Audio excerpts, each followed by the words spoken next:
Hello friend, সবাইকে শুভ মহাষ্টমী। তো দেখো আমরা সেজে গুজে সকাল সকাল পাড়ার প্যান্ডেলে অঞ্জলি দেবো বলে গেছি। তো সবাই মিলে অঞ্জলি দিলাম, দেওয়ার পর আমরা যাব সেন্ট্রাল পার্কে। তো প্রতিবারই সেন্ট্রাল পার্কে আমরা যাই। তো এবারে দেখো বেশিক্ষণ দাঁড়ানোর উপায় নেই কোনোভাবে। তো এখানে আমরা একটু লুচি আর ছোলার ডাল খেয়ে নিলাম। খাওয়া দাওয়া করে এই যে সেন্ট্রাল পার্কের দিকে যাচ্ছি। ভীষণ রোদ, ভীষণ গরম, এই জন্য বেশিক্ষণ দাঁড়ানোর উপায় নেই। তো দাঁড়াইও নি আমরা বেশিক্ষণ, দু একটা ফটো তুলে আমরা চলে গেছি রয়্যাল বেঙ্গলে লাঞ্চ করতে। তো মফিদার ওনা সবাই এসেছিলো সেন্ট্রাল পার্কে। তো ওরা আমার মেয়েকে নিয়ে কারে গেছে আর আমরা বাইকে গেছি।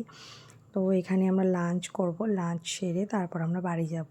তো সারা দিনের ব্যাপার বুঝতেই পারছো। দেখো আমাদের লিটল প্রিন্স চলে এসেছে, আমাদের ছোট্ট গোগো বাচ্চা পাপা, যেটা আমার মামামের খুব ফেভারিট ভাই।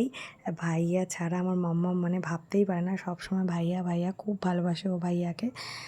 ভাইয়াকে সব দিয়ে দেয়, ওর ফেভারিট জিনিসগুলোও দিয়ে দেয়। এখানে তমালিকারা ছিল, আজকে মাল্লার দ্বারা ছিল। তো আমরা সবাই মিলে একসঙ্গে লাঞ্চ করেছি, খুব এনজয় করেছি।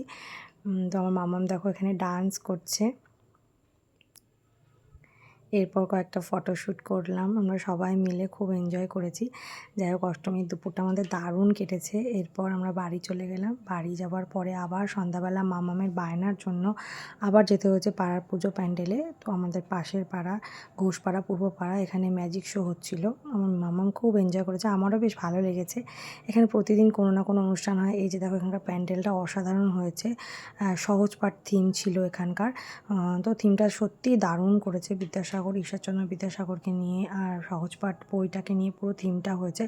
মা দুর্গার মূর্তি অসাধারণ সুন্দর ছিল। আজকে ভিডিও সবাই খুব ভালো থেকো, সুস্থ থেকো, আর সবাইকে দুর্গা পুজোর অনেক অনেক শুভেচ্ছা। তো টাটা, বাই বাই। আমার ভিডিওগুলো দেখো, লাইক করো, কমেন্ট করো, আর ভালো লাগলে সাবস্ক্রাইব করে দিও। টাটা।